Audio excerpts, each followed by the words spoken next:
Ribuan buruh turun ke jalan memperingati Hari Buruh Internasional. Masyarakat Bandung larut dalam parade peringatan Konferensi Asia Afrika. Kampung Cirende dan tradisi mengonsumsi singkong sebagai bahan makanan pokok.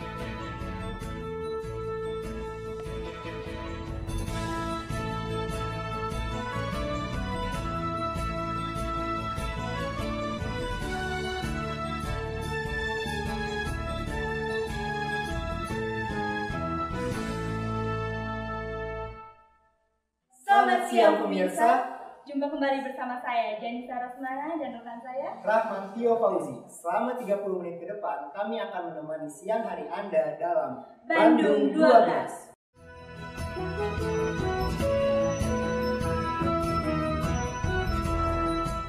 Memperingati Hari Buruh Internasional, ribuan buruh di Bandung turun ke jalan. Ribuan aparat kepolisian dipersiapkan untuk mengamankan jalannya demonstrasi. Sebagai pusat kota Bandung, Gedung Sate menjadi sasaran utama buruh berunjuk rasa dan menyuarakan tuntutan mereka. Beberapa kelompok buruh yang datang berasal dari gabungan organisasi buruh seluruh Indonesia, Aliansi Jurnalis Independen Bandung, dan yang hadir dengan massa paling banyak yaitu Kongres Aliansi Serikat Buruh Indonesia atau KASBI. Para buruh KASBI sebelumnya melakukan long march dari Monumen Perjuangan hingga tiba di depan Gedung Sate. Mereka menuntut pemerintahan Jokowi JK menghapuskan sistem outsourcing dan menaikkan gaji buruh setiap tahun dari yang sebelumnya setiap 5 tahun sekali. Khusus tahun ini, para buruh menyuarakan tuntutan yang baru, yaitu membongkar pengadilan perselisihan hubungan industrial atau PPHI karena dianggap tidak pro pada buruh. Saat ini kami sudah terhubung dengan reporter kami di lapangan untuk melaporkan langsung dari kawasan Gedung Sate. Silakan Wibi.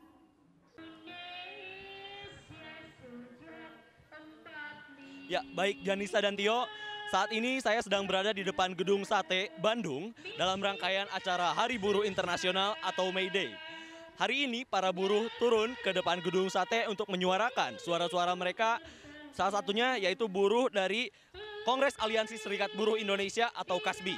Mereka menuntut, salah satu tuntutan mereka yaitu pembongkaran pengadilan perselisihan hubungan industrial atau PPHI. Baik, di sini saya sudah bersama Bapak Slamet selaku Humas dari KASBI. Baik, selamat siang Bapak Slamet. Ya, saya Slamet Prianto dari Kongres Aliansi Serikat Buruh Indonesia. Kenapa kita harus membongkar namanya PHI? Hari ini bahwa lembaga PHI yang selama ini kita pandang tidak pernah berpihak kepada buruh. Contoh kasus banyak permasalahan yang di PHI tapi lama kasusnya. Yang kedua, banyak hakim-hakim yang mengadakan suatu mungkin kerjasama dengan perusahaan dan suap-suap yang ada di PHI. Mungkin itu. Baik Bapak, untuk tuntutan ini sendiri baru disuarakan tahun ini? Ya, kalau tentang PHI memang tahun sekarang ini. Sebelumnya apa pernah ada masalah-masalah serupa mengenai hal ini? Banyak permasalahan yang di PHI juga. Kita juga sering mengalahkan satu kasus-kasus, tapi langkah-langkah PHI memang selalu lama. Dan kedua juga hakim-hakim selalu punya suap-suap yang dari perusahaan. Ya, baik. Untuk saat ini sudah hadir 5.000 buruh di sini Bapak. Ya, untuk hari ini kita peringati 1 Mei sebagai Hari Buruh Internasional. Kita kurang lebih 5.000 untuk hadir ke KASBI ini. Yang hadir di sini itu dari mana saja Bapak? Yang hadir ini semua itu dari anggota KASBI yang ada di sini, Bandung Raya, Cimahi, Sumedang, Garut, dan Kota Bandung. Ya, baik Bapak, semoga tuntutan di Hari Buruh ini semuanya bisa didengar oleh pemerintah dan semoga semua tuntutan KASBI bisa segera direalisasikan oleh pemerintah. Ya, baik Bapak, silakan selamat melanjutkan aktivitasnya. Ya, baik pemirsa, itu tadi laporan dari Gedung Sate. Hari Buruh, para buruh akan terus melaksanakan aksinya di Hari Buruh ini. Baik, sekian. Kembali ke studio, Tio dan Janisa.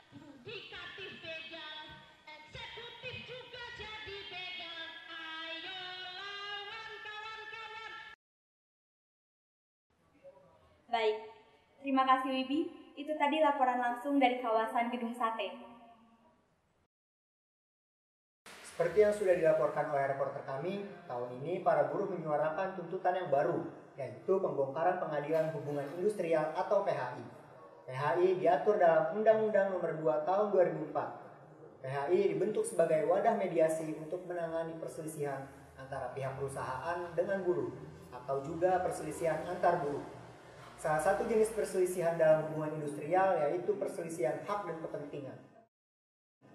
Contoh kasus yang pernah dialami para buruh terjadi di Cimahi pada tahun 2014. 76 buruh PT Sukanda Jaya dilaporkan ke PHI dan dituntut untuk membayar ganti rugi sebesar 1,9 miliar rupiah karena dianggap telah merugikan perusahaan.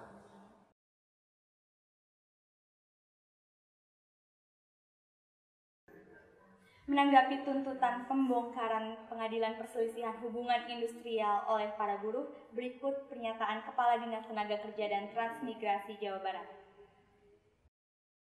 Undang-undang yang berkaitan dengan pengadilan hubungan industrial ini juga harus direvisi kalau mereka ingin ini ada perubahan, membubarkan pengadilan hubungan industrial. Karena biar bagaimanapun kalau undang-undang mengamanatkan demikian itu harus dilaksanakan.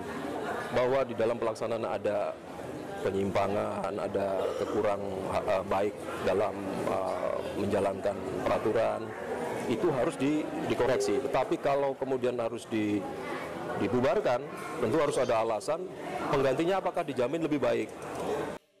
Demikian pemirsa serangkaian berita tentang perayaan Hari Buruh Internasional. Jangan kemana-mana karena kami masih akan kembali dengan serangkaian informasi mengenai kemeriahan parade perayaan Konferensi Asia Afrika yang ke-60. Selengkapnya setelah yang satu ini.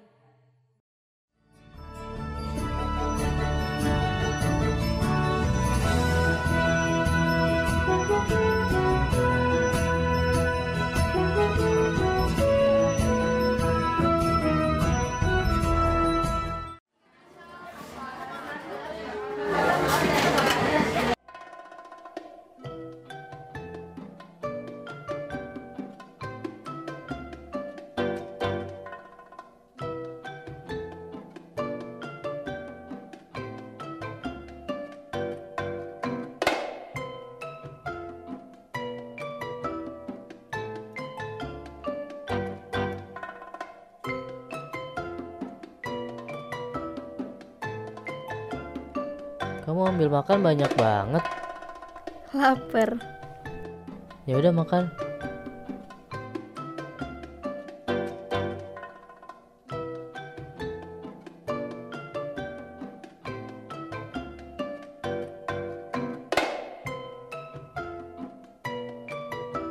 Yang, aku kenyang nih, habisin dong. Wah, masih banyak banget. Habisin lah, mubazir tahu. Iya, aku kenyang, kamu aja nih yang habisin. Lagian tadi kamu ngambilnya banyak-banyak banget sih. Aku bosen tahu ngabisin punya kamu terus. Kok kamu nyebelin sih? Jadi selama ini kamu jijik makan makanan sisa dari aku? Nyebelin. Kamu yang nyebelin. Kamu yang nyebelin.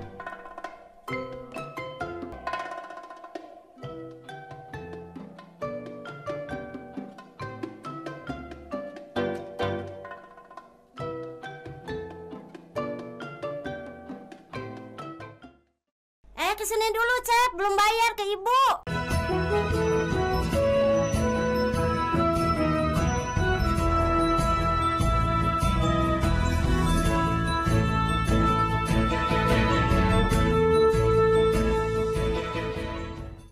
Masih di Bandung 12, pemirsa, masyarakat Bandung tumpah ruah di sepanjang jalan Asia Afrika saat perhelatan Asian African Carnival 2015. Parade budaya ini merupakan rangkaian perayaan ke-60 peringatan Konferensi Asia Afrika.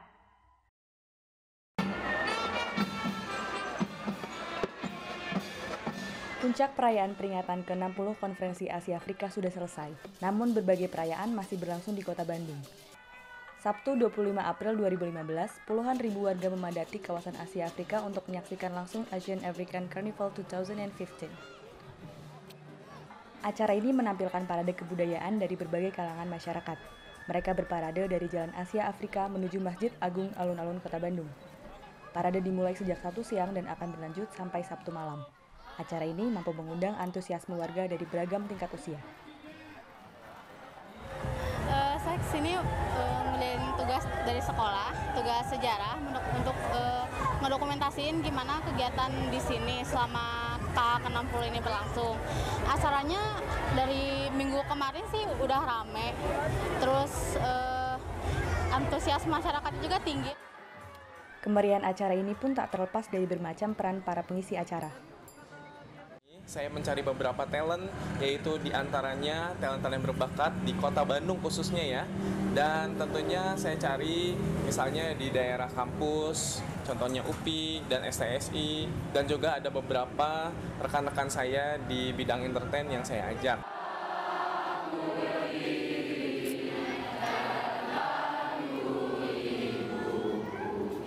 Selain parade budaya, ada juga Bandung Historical Study Games yang telah berlangsung sejak pagi.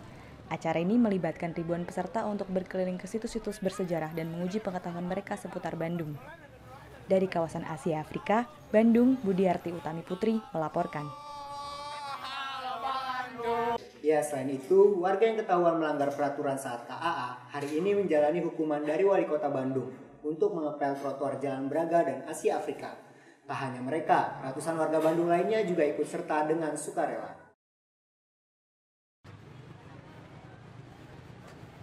Pasca KAA, Bandung berbenah. Warga Bandung beramai-ramai membersihkan kawasan Braga. Mereka datang secara sukarela menyambut ajakan Wali Kota Bandung Ridwan Kamil di akun Twitternya untuk mengepel Braga. Dalam kegiatan ini, hadir pula seorang warga yang dihukum Ridwan Kamil karena ketahuan merusak fasilitas publik saat KAA. Ya sekarang mah jalanin aja hukumannya gitu. Terima kasih juga buat warga Bandung yang sudah mendukung, sudah membantu semuanya segala macam semoga semua ini jadi pelajaran buat nanti ke depannya buat anak-anak muda mau melakukan hal apapun lebih belajar lagi. Aksi bersih-bersih ini disambut baik berbagai kalangan, mulai dari anak kecil hingga orang tua turut serta. Sampai terus keliling dari pendopo, kumpul, kemudian sapu, bersih-bersih, ngumpulin sampah. Kemudian kita berkumpul di makan dulu, istirahat dulu di tempat air mancur, kemudian jalan ke sini. Di sisi lain, Ridwan Kamil menyayangkan oknum tidak bertanggung jawab yang merusak fasilitas publik selama perayaan KAA. Ya banyak yang rusak, ada 15 kursi patah, ada bendera-bendera seratusan hilang, nama-nama negara. Oleh karena itu dihukum yang ketahuan ada 7 orang sudah dihukum, disuruh membersihkan Braga, suruh push up, dan suruh hukuman ketiga ngeposting berita baik tentang Bandung selama 30 hari. Dalam aksi sosial ini, Pemkot Bandung menyediakan 3 buah mobil pemadam kebakaran untuk membantu membersihkan kawasan Braga. Dari kawasan Braga, Bandung, Diva Isyarahil melaporkan. Wah, menarik sekali ya. Jadi warga Bandung tidak hanya larut dalam kemeriahan konferensi Asia Afrika, tapi juga tetap bertanggung jawab dalam menjaga kebersihan kotanya. Ya, betul sekali Tio. Dan kali ini ada berita lainnya tentang Indonesia Hijab Fest yang kembali digelar di Kota Bandung. Pada perhelatannya yang kelima ini, Indonesia Hijab Fest menghadirkan brand lokal yang siap mendunia. Indonesia Hijab Fest 2015 digelar di Sabuga Bandung selama 4 hari dari 30 April sampai 3 Mei. Berbagai merek lokal unjuk gigi dengan produknya masing-masing.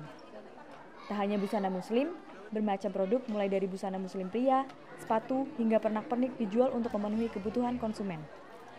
Menurut Ketua Pelaksana Indonesia Hijab Fest 2015, Shina Krisnawati, Bandung kembali dipilih menjadi tuan rumah karena dianggap sebagai pusat mode dan industri kreatif. Kita tetap meskipun kita indie, kita jadi kayak komunitas yang pengen bersama-sama memperkuat brand lokal Indonesia.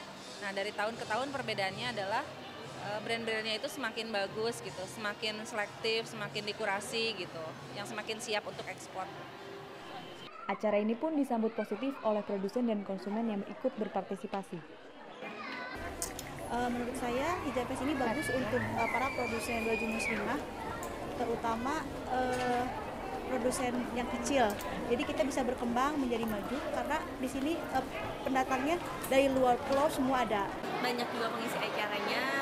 Jadi kalau misalnya untuk yang memang berhijab sih mungkin berguna banget, atau mungkin yang jadi pengen yang nggak berhijab jadi pengen berhijab gara-gara datang ke acara ini. Tak hanya menjual produk, acara ini juga dimeriahkan dengan fashion show dan talk show dari sejumlah desainer muslimah. Dari Gedung Sabuga, Ziaulika Urbazain melaporkan. Setelah liputan Hijab Fest tadi, kami masih memiliki informasi untuk Anda mengenai satu kampung yang memiliki ketahanan pangan. Simak liputan selengkapnya setelah yang satu ini.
suka makanan pedas gak? Suka banget, saya suka seblak. Nah, pas banget nih. Kebetulan saya punya referensi tempat makan seblak yang pasti bisa menggugah selera makan kamu. Oh ya? Penasaran? Yuk kita saksikan liputan berikut ini.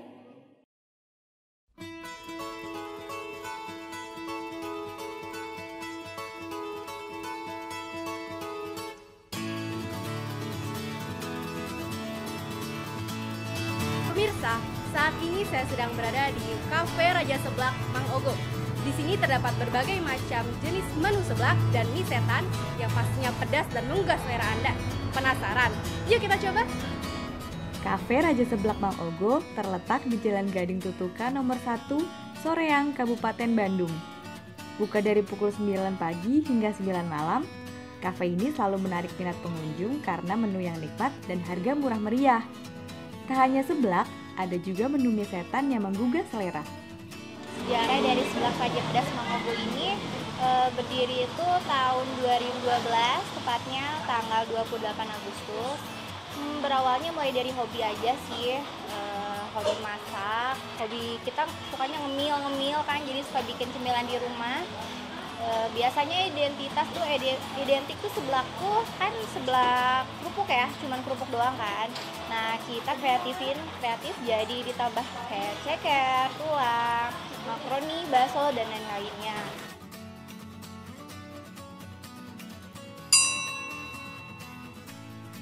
Menu seblak yang terkenal di Raja Seblak Mang Ogo adalah seblak iga sapi. Level pedas yang disediakan di sini bervariasi. Mumpung saya di sini, saya mencoba level 4 dengan 16 cabai. Bisa terbayangkan pedasnya seblak yang saya pesan? Kalau Anda berani memesan yang level berapa nih? Untuk mie setan kikil jadi menu favorit di cafe ini. Kira-kira menu apa ya yang jadi favorit pengunjung di sini?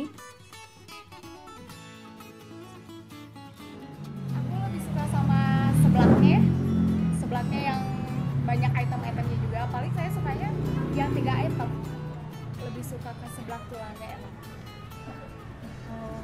Rasanya sih enak ya, enaknya gurih, enak sih.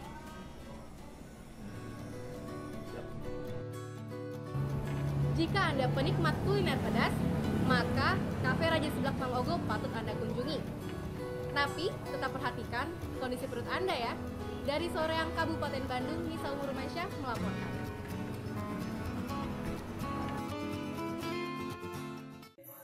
Nah, sebelumnya kan kita sudah lihat salah satu cemilan yang menjadi khas Kota Bandung. Tapi jangan lupa, selain mengemil, kita juga butuh nasi sebagai asupan karbohidrat kita. Ternyata nasi tidak hanya berasal dari beras saja loh pemirsa, karena rupanya singkong pun bisa diolah menjadi nasi. Seperti yang dilakukan oleh masyarakat adat Kampung Cirende. Berikut kita saksikan liputannya. Indonesia memang kaya akan budaya dan adat istiadat yang tetap terjaga. Banyak masyarakat yang menjaga tradisi turun-temurun hingga lintas generasi. Salah satu daerah dengan tradisi yang unik yaitu Kampung Cirende, Leuwi Gajah, Cimahi. Hampir 1 abad, warga kampung ini terbiasa mengonsumsi singkong sebagai makanan pokok mereka. Nah, karena penasaran, saya mengikuti Kang Yana, salah seorang warga Kampung Cirende yang akan ke kebun untuk memanen singkong. Setiap warga Kampung Cirende memiliki kebun singkong sendiri. Bagi mereka, menjadi petani singkong bukanlah sebuah pekerjaan, tetapi jalan hidup. Tidak ada yang menjadi buruh tani karena masing-masing mengolah lahan milik sendiri. Nah, selesai memanen singkong di kebun, kini saya sudah berada di tempat pengolahan. Ini kulit-kulit sekarang kalau udah bisa jadi apa nih? Bisa dimanfaatkan untuk bikin dendeng kulit singkong. Oh, bisa jadi dendeng kulit singkong yang kebuang. Jadi nggak ada yang kebuang ya dari singkong. Nggak ada yang kebuang. Tradisi ini bermula saat masih zaman penjajahan. Kala itu, masyarakat Cirende mengalami gagal panen. Kemudian, para leluhur berupaya mencari bahan makanan alternatif, sehingga terpilihlah singkong hingga saat ini. Singkong-singkong tersebut dikupas kemudian dibersihkan dengan air, lalu diperas untuk diambil kanjinya. Kanji tersebut kemudian digunakan sebagai bahan dasar berbagai makanan olahan. Berkat kebiasaan yang sudah berjalan hampir 100 tahun, kini mereka tidak lagi harus bergantung kepada kondisi pangan nasional. Tradisi tersebut pula yang mengantarkan masyarakat Cirende memperoleh penghargaan sebagai desa dengan ketahanan pangan. Nah, setelah dijemur, ampas singkong yang sudah kering ini sudah siap digiling, sehingga menjadi rasi atau beras singkong.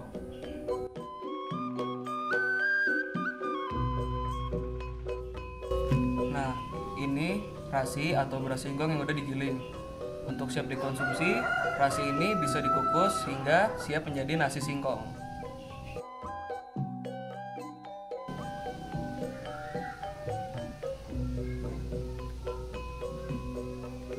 Kalau untuk nasi singkongnya ini, untuk rasa sih nggak jauh beda sama nasi beras ya. Cuman beda di tekstur, tapi kalau soal dendengnya nggak beda sama dendeng-dendeng pada umumnya. Rasanya hampir sama persis. Mantap. Selain menjadi beras singkong, berbagai hasil olahan makanan ringan juga bisa diolah dari singkong. Tentu ketika beras di umum di masyarakat sangat langka sekarang ini dan harganya mahal, tentu sangat beruntung bagi kami yang sudah dibiasakan oleh tradisi mengkonsumsi singkong, karena kami dari budidaya mengolah dan memakannya, kami yang menyiapkan. Secara otomatis kami beruntung tidak merasa kerepotan ketika beras tidak ada. Wah, pengalaman selama berada di Kampung Cirende memberikan banyak pelajaran tentang pentingnya menjaga tradisi leluhur. Dari Cimahi, Tantio Anon melaporkan. Liputan tadi sekaligus mengakhiri perjumpaan kita dalam Bandung 12 hari ini. Saya Rahman Tio Fauzi dan rekan saya Jenisa Rosmana, kami pamit undur diri. Selamat siang dan sampai jumpa.